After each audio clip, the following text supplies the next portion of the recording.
Morning. One of the key challenges that I look at in my practice is why do projects fail?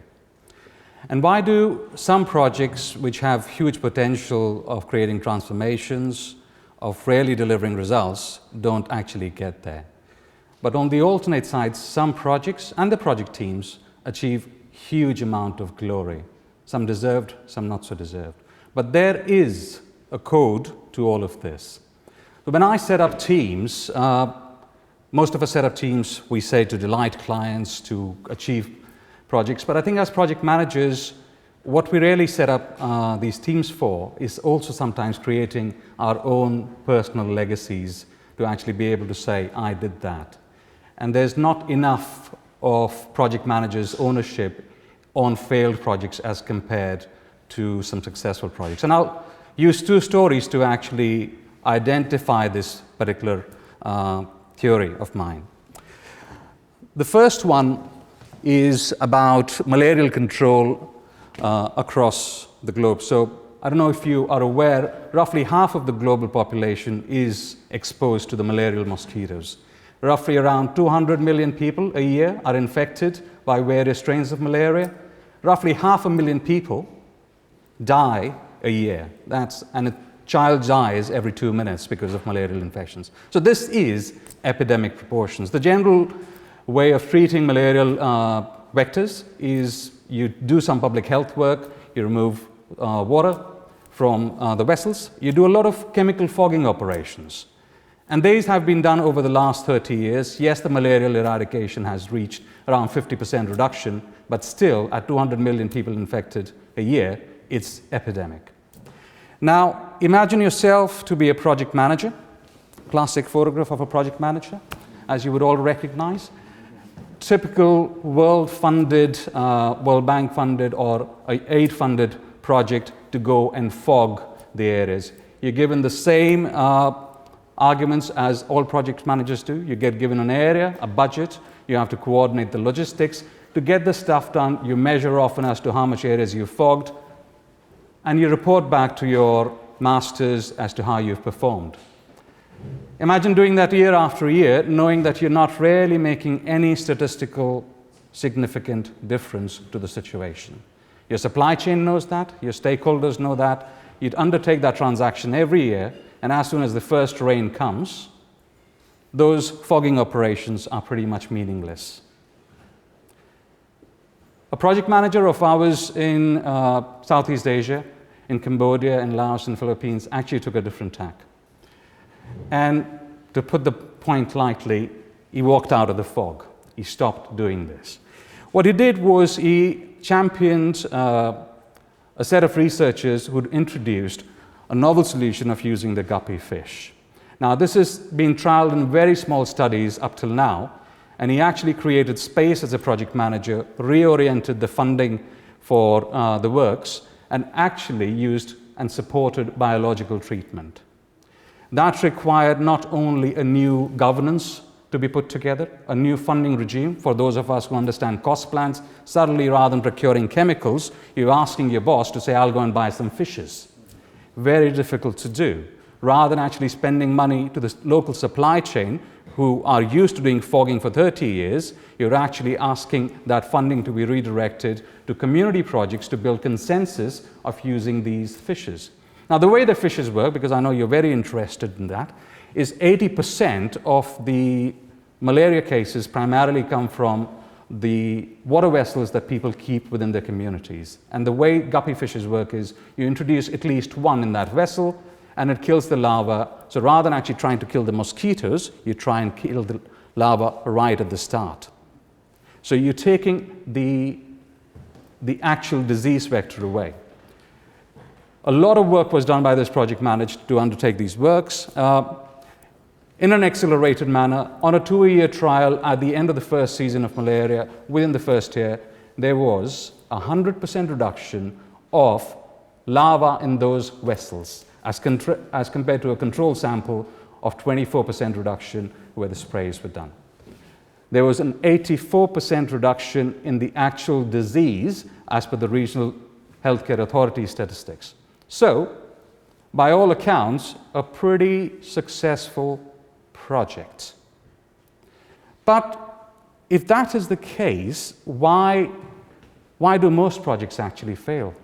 And one thing which we have to contemplate is what made this particular project manager, rather than just accepting the scope, step out of the comfort zone and actually do some thinking of understanding the brief a bit better. And what was it that actually prompted this person not to just create an irrelevant solution of spending a lot of money and a lot of time reporting on things that they knew by themselves didn't really matter? And the suggestion that I have to make on this is that it was both the aptitude of the project manager and the project management team, as well as the attitude towards what project management is about. And it is not about numbers, it is about actually getting stuff done, which really matters. And when I look at it, the project manager did one thing. The project manager showed absolute irreverence, and I use that word carefully, to being irrelevant, to be that unnecessary person, that evil, that spreadsheet jockey, contract focused, managing the schedules and the baselines kind of a person. The project manager actually took ownership of actually what needed to be delivered and then made space. The project manager didn't have the intelligence to understand what solution was required, but did understand the solution that was being presented didn't solve the problem. And the duty of the project manager was to create that space. So the theory that I have to present for you is there are 4 pillars to this. If we try and codify what is it that these project managers who were successful actually did, I'll present this theory and then try and test it on a project that I was responsible for to see if I can actually fall into the same suit. Probably not.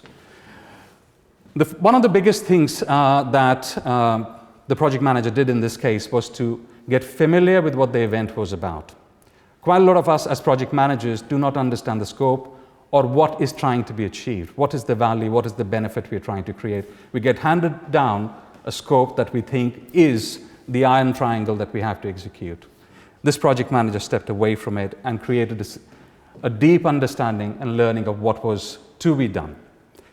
He also created the institutional capacity to undertake these works. And this institutional capacity is not about buying bodies, but also knowing the fact that they didn't have enough knowledge in their team, and therefore researchers and other people, the community, had to become part of the capacity for executing this work. Money had to be redirected and funding had to be given to the communities to be able to do this work. These outreach programs had to be funded for this program to be successful. That required a courageous conversation from the project manager to the funding agencies to change the governance of how funding needs to be drawn down. For 30 years, and especially in these areas, the governance is tightly controlled of how the funds would be drawn down, for what purposes they would be used. Imagine the project manager's frustration every single year when he runs out of money to buy chemicals, whereas this particular solution allowed them to create a sustainable solution that the communities could work through. And the biggest thing that the project manager did, if you understand the code, is created the momentum around it. And the momentum was about actually getting the results done as quickly as possible and prove the concept to people who would buy in. I'm glad to say that this particular biological treatment is now core part of malarial eradication program across the globe, and especially in Southeast Asia, because it's seen as extremely effective. Yes, it would never replace all of the chemical treatment, all of the public health requirement, but it's an important scene that a project manager showed courage to actually bring to the main area. And I think the learning for us is there is a difference for the controls team, for the governance team, for the project teams to make, to understand and create space, whether it's through modifying how the project life cycle that we have learned through our schools actually needs to change, how the governance needs to change, how your cost planning and your scheduling needs to change to deliver the project. The governance needs to reflect what the project needs to do, rather than the project which is generally fitted into a governance that already exists, because that is the wrong answer.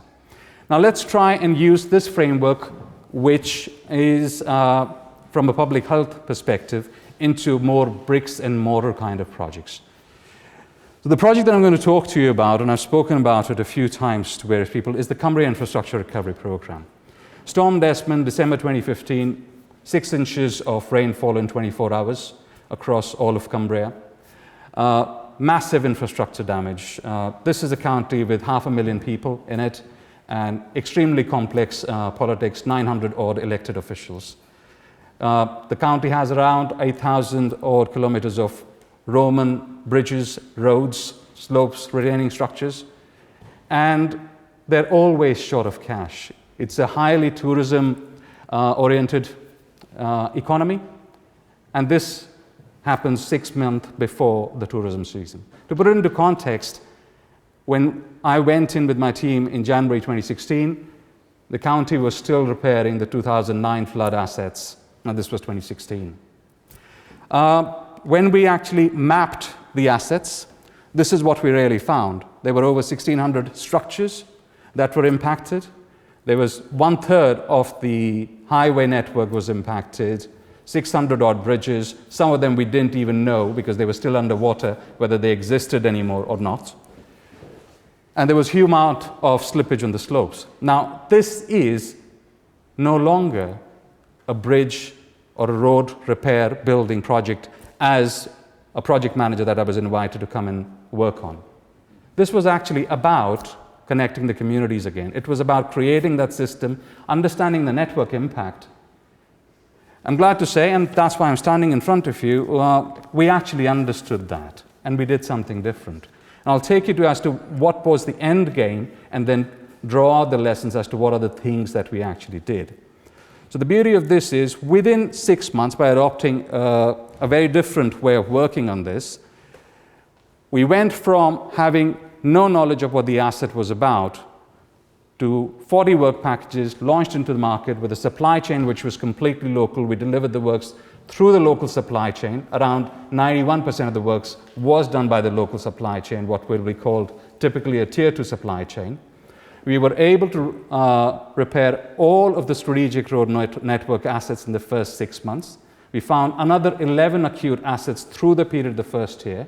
We repaired roughly around 200 odd assets which were critical to the network in the first year. We had an investment baseline that people thought we would achieve of around £6 million.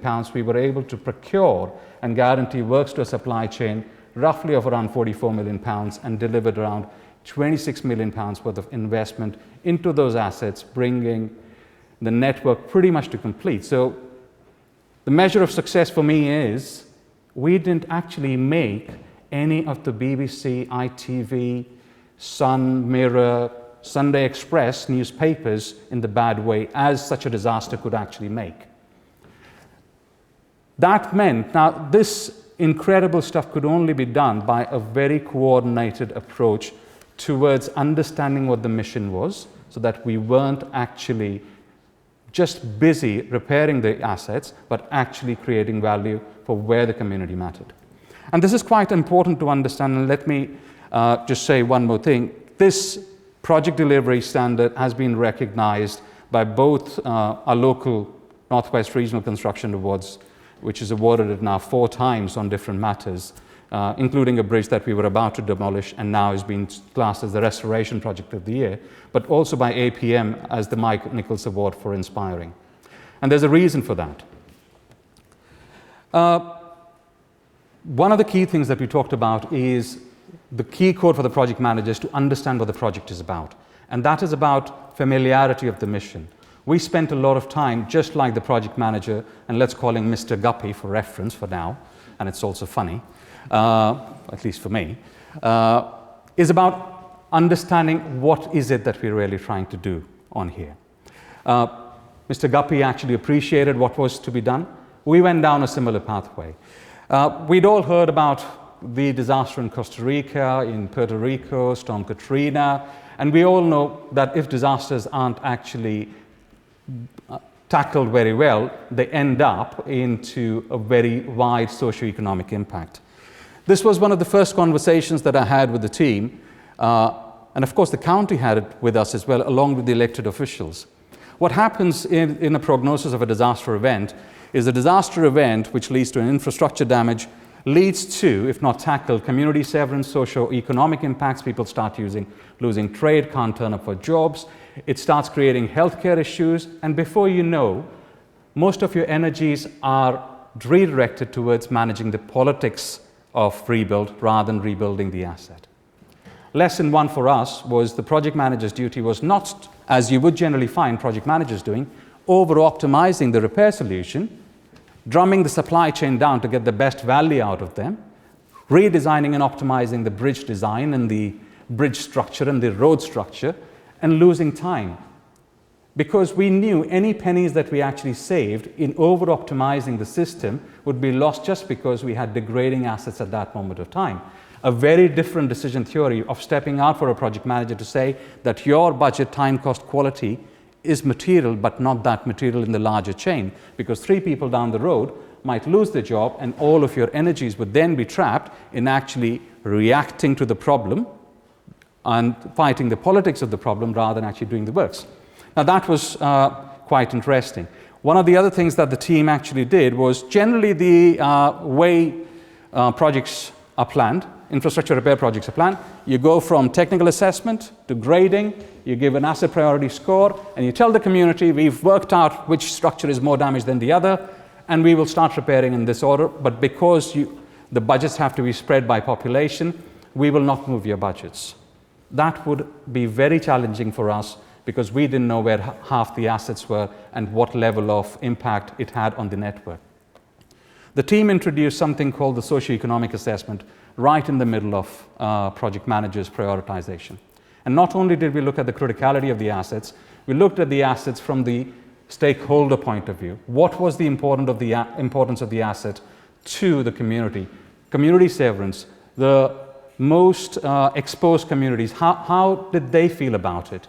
The beauty of this was we got stakeholder input as well as buy-in right from day one, because we weren't trying to manage them, we were trying to lead a solution for them, which actually worked for their communities. We saw huge amount of empathy from the communities between themselves who were happy in this largely politically complex environment to move their funding into the other area, prioritize assets into the other area. But you can't actually just do this on the basis of a process.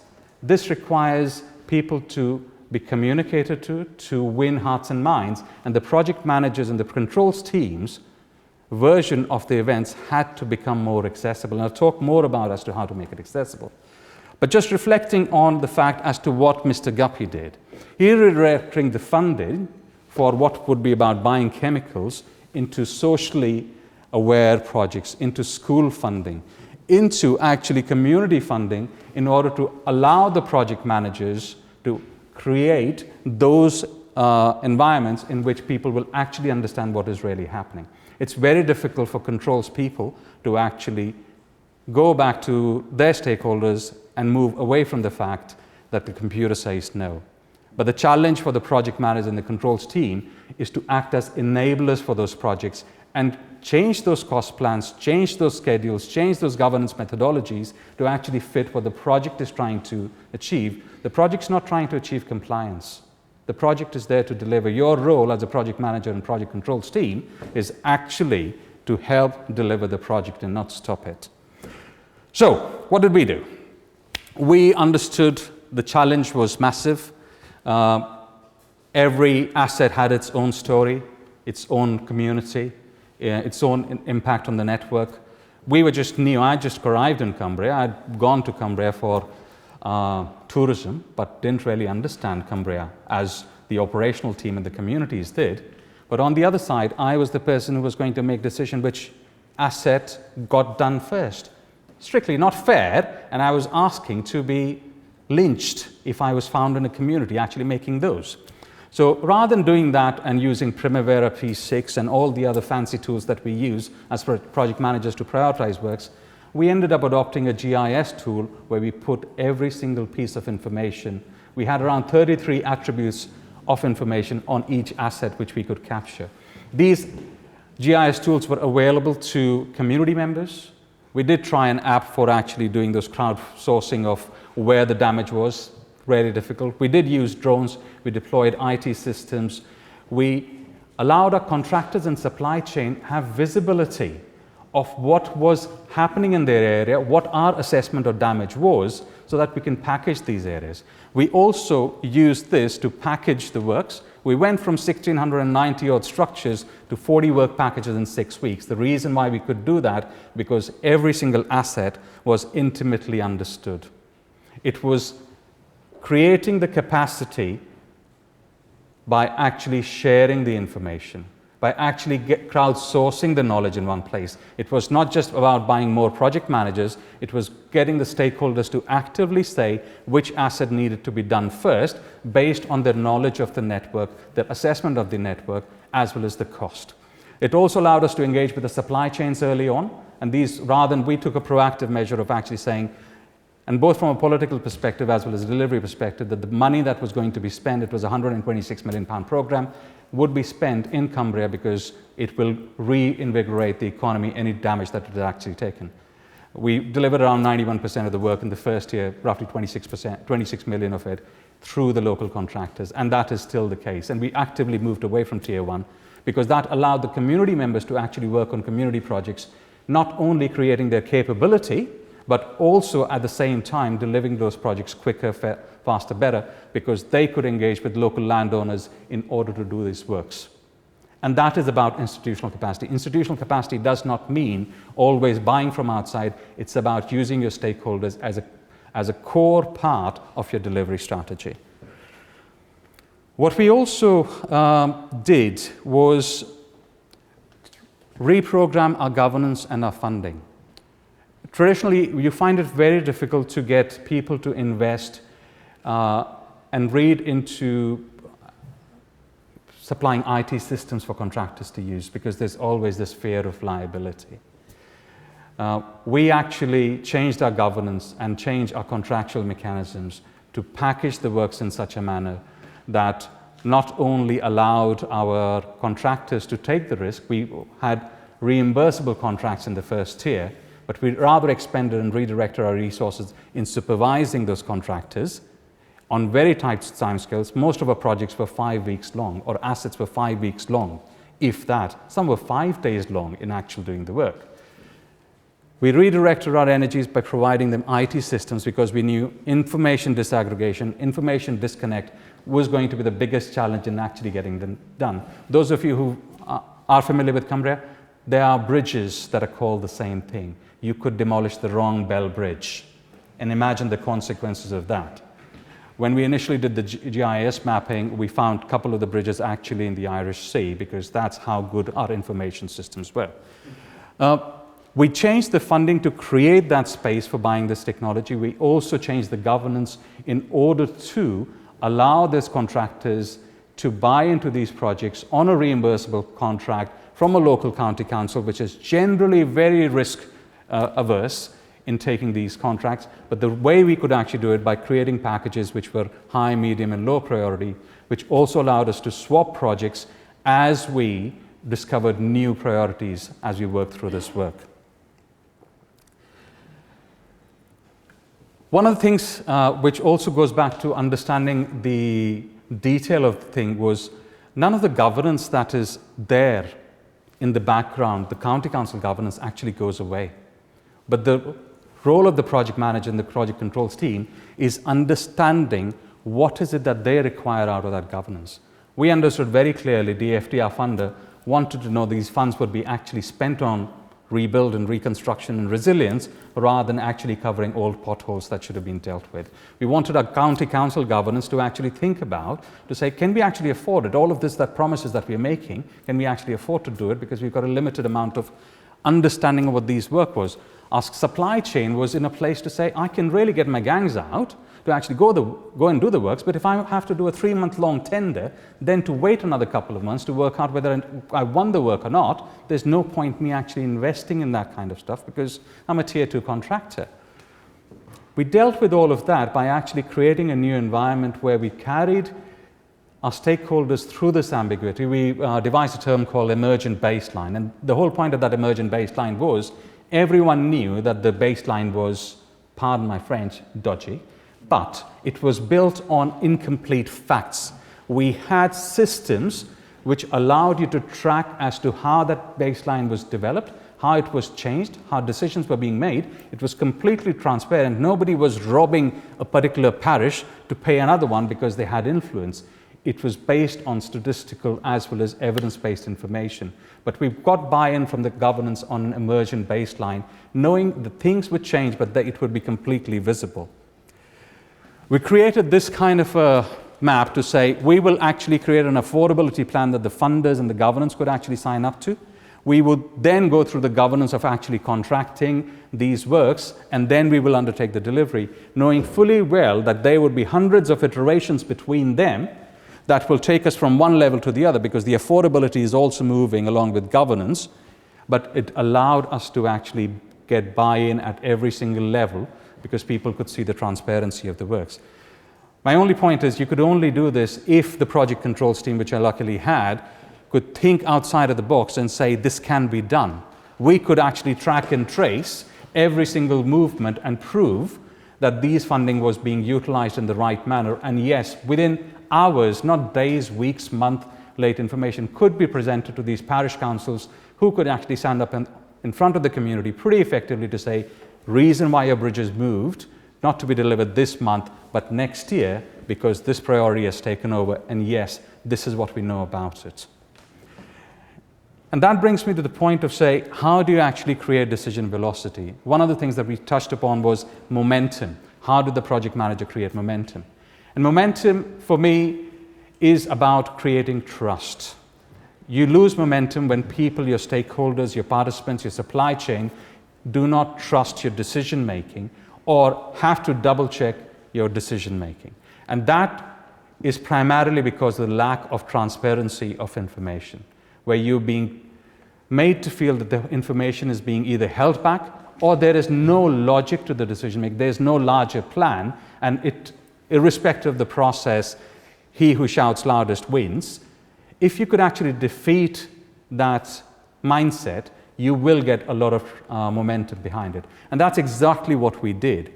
We launched a project, as you've seen, winterization interventions. I always make this joke, that is me, of course, standing in the bodysuit. As you can see, I've got a small gut. But the whole point of that winterization intervention was we could convince the council, the stakeholders, to expend £250,000 to have a contractor, bridge inspectors on the standby, simply because we knew that winter was coming, Game of Thrones, but we wouldn't have completed all of the critical assets. So we had to invest in a contractor on the standby, having faith, the fact that yes, we would be paying some preliminary amount, but should a damage occur, rather than stopping the network, the economy, the value to the community, we could actually deal with that by actually mobilizing those contractors. We spent every single penny of that money. We had to do 11 interventions over the winter period, assets that we thought we'd repaired. When they were hit by more of the winter rain, we discovered that they were going to be cut off. All of Cumbria would have been cut off from the north if these interventions and these standby contractors were not in place. So sometimes having your controls and the project management mindset to not only anticipate those problems, but make proactive actions through our cost plans, through our schedules, and proving to the governance that this is an effective way of spending and apportioning the monies. We, of course, used a lot of technology. I have to show you this because this is extremely important to creating momentum where people have in-depth visibility of exactly what the project manager and the governance can see. And this is extremely important when you're trying to build momentum, because people will trust data, people will trust rationality of data when you're using the same data to make decisions. And that's something that we found quite important. Right. One of the last things that I actually say to you is, we as project managers and controllers sometimes speak in a lot of gobbledygook, Power BI, all of the diagrams and stuff. This was a diagram I drew in February of 16 to take to my stakeholders to say, how are we going to prioritize the assets? It was a mixed bag of project managers, county council officials, parishioners, local communities, builders, businesses. How do you explain your message to them? How do you tell them what is it that you're planning to do and it actually makes sense? And I think the muscle or the energy or the skill that we as project managers need to learn is to learn to communicate. Is to learn to communicate the way people want to listen, the people want to understand. And that is not just data representation through all of the new tools. It is important because we still need to do that in order to create the structures, but the communication that comes out of it needs to be focused on how people would agree to it, how people will understand it. You still have your Gantt charts, you still have your analysis, all of it behind it, but the energy should be, this should be done first, this should be where your resourcing should be directed, rather than doing huge amount of level 5 planning, which nobody actually believes in. So I'll leave you with this. Identity for me is about refocusing the project manager and the project controls team's roles. Whether it's in the social projects, it's about connecting ourselves to what is really the job to be done. It's about understanding the difference, whether you're building a rail, whether you're building a healthcare facility. We find sometimes hide behind to say, oh, that's quite cheesy. If I say, I am connecting communities, I'd be seen as, he's just making it up. And I think that is fair, because most people who say that do not believe it. But if you create a value system where you actually say, this is what I'm trying to do, and make your decisions, especially when there's a conflict on reprioritization of your decisions as to what is it that you're trying to do as a project manager, getting back to that value system is very important. So I would say understand the difference and understand a common purpose. Create a common purpose and do not proceed with a project that doesn't have a purpose, which we sometimes do. Build institutional capacity, and that is by investing in your stakeholders. Don't see them as barriers, see them as enablers. Build institutional capacity by investing in tools, by adding to tools through, and using productivity as an aim of increasing institutional capacity. Find new ways of working together rather than working against each other, and sometimes this is where we find ourselves to it. We have to manage rather than lead. I think the role of the controls team and the project managers to lead. Leverage the funding and governance. It is not there as a barrier. It is there to actually allow and enable the project. Every time you see a governance that doesn't fit the aims of the project, challenge it. Don't lose your job for it, but challenge it. And try and reshape it to something that the project deserves. Try and recast the governance and the funding. It is within your hands to define new cost planning structures, your CVSs, your control accounts, and all of the rest, to actually facilitate that funding, and your stakeholders would thank you for it. And last of all, but most importantly, build momentum. The more you deliver, more people will get behind you. They can actually see action. And you would lose the friction and all of the delays that you get on the project if your stakeholders are behind you because you build the momentum. That's what I've found, and I do believe in that theory. I've tested this now on 6 other emergent projects and projects that required serious recovery, and this works most of the time. It's about changing behaviors. It's changing your identity of what we really do. Thank you. Open to questions.